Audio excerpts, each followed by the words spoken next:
Resistance is futile. Your feelings are irrelevant. Your assimilation is inevitable. These chilling words, uttered by the Borg in science fiction, represent a force that seeks to conquer and assimilate, disregarding our fundamental rights and emotions. But these words are more than just a sci fi trope. They are a weapon of mental subjugation. Any oppressive power aims to weaken our minds, to erode our belief in the possibility of victory. To steal our hope is to steal our strength. Today, we face many critical questions. What is our strength? Where is our voice? How do we confront the threats against the very foundations of our nation? How do we respond when our freedoms are under siege? I am not here to say we do this without sacrifice. You will not see me advocate for violence, but you will see me recognize it. Innocent people are being sold into slavery in other countries without due process, or worse, against court orders, as happened to Abrego Garcia. This innocent man was taken from his family and sent to an El Salvador work prison, despite a judge already ordering that he cannot be deported before his case is resolved. Others who have been invited here while seeking asylum to start a new life with all the documents required and all the rules followed have also been deported, some of them to these terrible prisons in El Salvador. Do not fall victim to administrative warrants and give free consent. And no, you are only required to comply with a warrant signed by a judge. Understand the shady game they are playing, using a device that many think is enforceable to trick us into agreement and consent. Instead, never physically resist, but do use phrases such as "I do not consent to search or seizure." And do your best to capture encounters on camera, to accurately document what happens.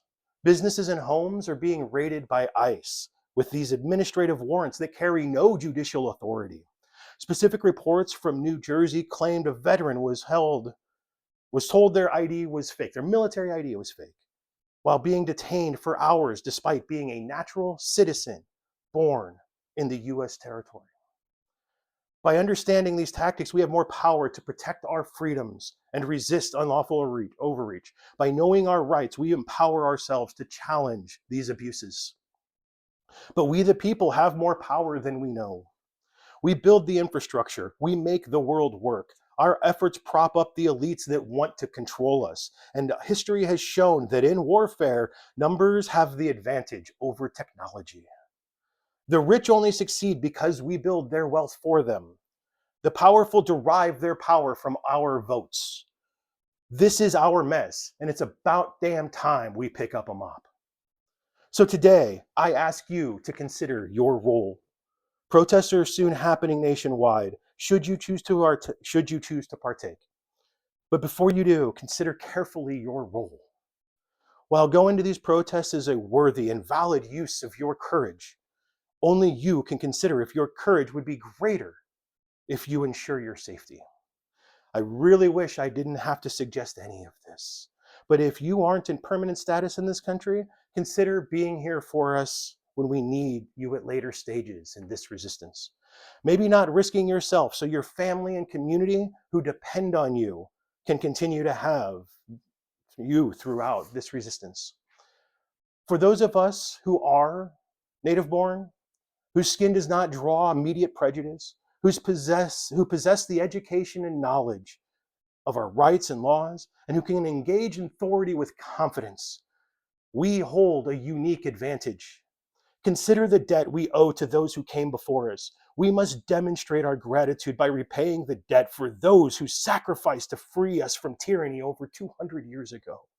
We cannot forget the tireless fight of our ancestors in the 50s, 60s, and 70s, paving the way for a more just society.